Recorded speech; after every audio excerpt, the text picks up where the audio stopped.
Welcome to The Ambitious Introvert, the leading growth and development podcast for the estimated 56% of us who recharge by going inwards. Our purpose is to help you manage your social battery and own your energy so you can reach your true potential in your business, your career, or your life.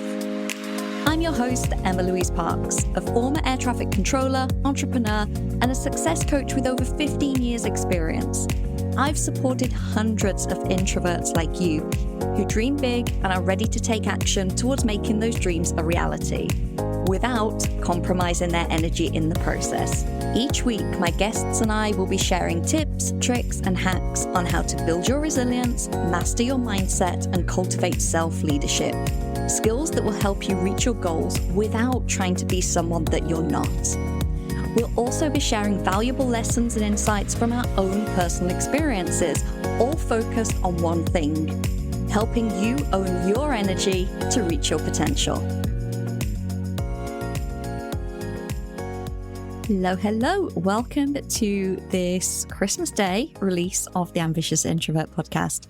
With me, Emma-Louise. I'm going to keep this one pretty bite-sized, but also actionable over the holiday season. So if you are someone that is listening in the Western world, which the stats show the high majority of you are, whether or not you celebrate Christmas, whether it's in your religion but you're more secular and you don't take part, whether you're part of another religion that doesn't celebrate, there is no getting away from the fact that the holiday season is really disruptive for us.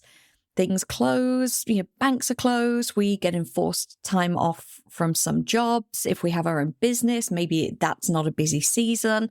And so regardless of whether you fully partake in the holiday celebrations, there's no doubt that an aspect of your life will be a little different. Like maybe you'll be seeing more family, or maybe you won't be going out as much, like whatever the things are. And I just wanted to use this short episode to talk about something that is obviously so important to us introverts.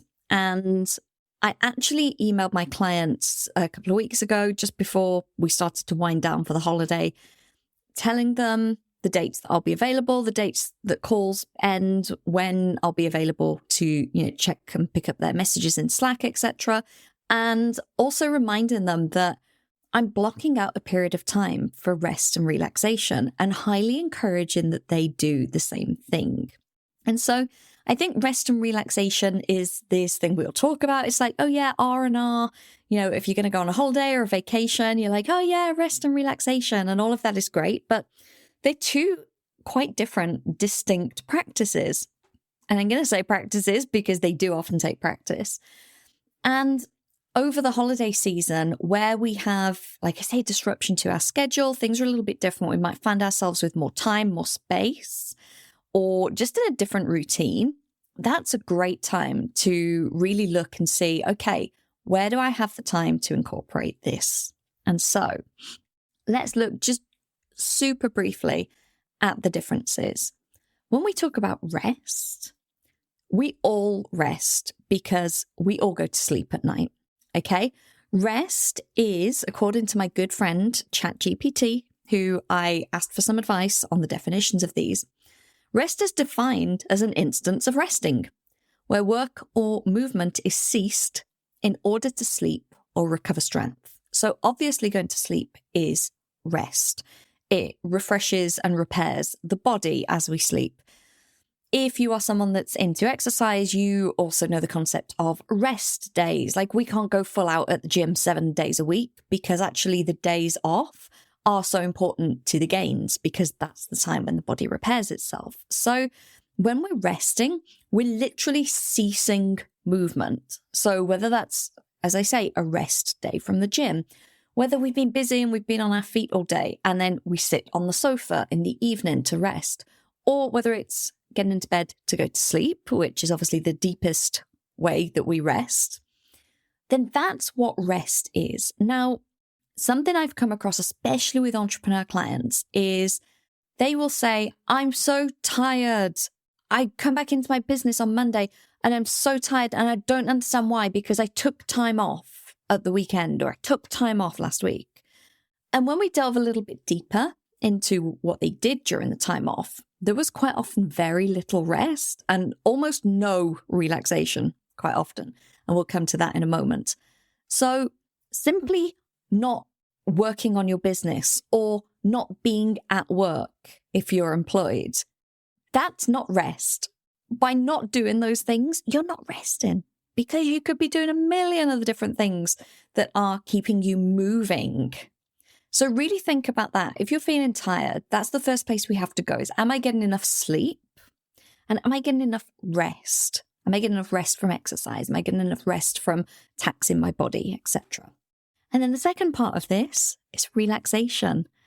And relaxation is different from rest because relaxation is for our mind.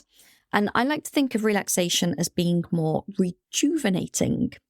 So if we are very stimulated, aroused, if we've got stress, anxiety, all of that, we want to be able to relax to counteract that. So just sitting down on the sofa isn't probably going to do it because, yes, you won't physically be moving, your body will be resting, but your brain will likely still be stressed or ruminating over whatever is making you anxious. So where rest primarily occurs when we're asleep, relaxation actually occurs when we are awake, and it's more active than passive. And I remember when I learned this, when I was studying psychology, I was so surprised because to me, relaxation sounds like I should be laying a bath or meditating or just, lay on the bed, not doing anything. And that's actually not what it means at all. It's our mind's way of rejuvenating, and it occurs when we're engaged in activities that we love, activities that we enjoy, activities that bring us joy. We hear quite a lot of people talking about flow states, and this is a great way to think of this. What is an activity that you can do and it gets you into such a flow state that you're not looking at the time and you are fully engaged and fully focused on what you're doing? For some people, that could be cooking a great meal. For some people, it could be arts and crafts. For other people, it could be being outdoors in nature, but that they are so present and focused in what they're doing that everything else falls away. And when I describe it like that, I hope you can see why it's different to just being physically still in rest, because we need our brain to engage in those activities that it loves, that may even be slightly challenging, but put us into this flow state and really help us to move away from that overwhelming, chatty mind, stress, anxiety, overstimulation, all of these things. Quite often, relaxation fully occurs when we're doing these tasks and we go, oh, is that the time? I didn't realize how much time had gone. I had brunch with a friend earlier this year and that exact same thing happened. They came up to us and they were like, we're so sorry, we need the table back because it's only a 2-hour slot. And we were like, has that been 2 hours? Because we were just engaged, we were on the flow, we were having a conversation, it was so easy. So for me, that's a really great way to relax, is spending time with friends and talking about, things we both have in common and like-minded things. So my invitation to you over this holiday season and forwards into 2024, obviously, is to look at, first of all, are you getting enough rest? And that means simply, are you getting enough sleep? Are you logging enough hours of sleep?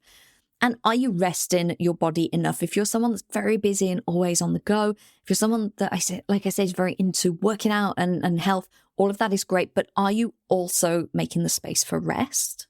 And then to go one step further than that, so that we're covering everything, are you actively creating opportunities for relaxation? So are you spending time doing the things that bring you joy, that you absolutely love, that are putting you into that flow state, the things that take your mind off everyday life and anything else that may be going on?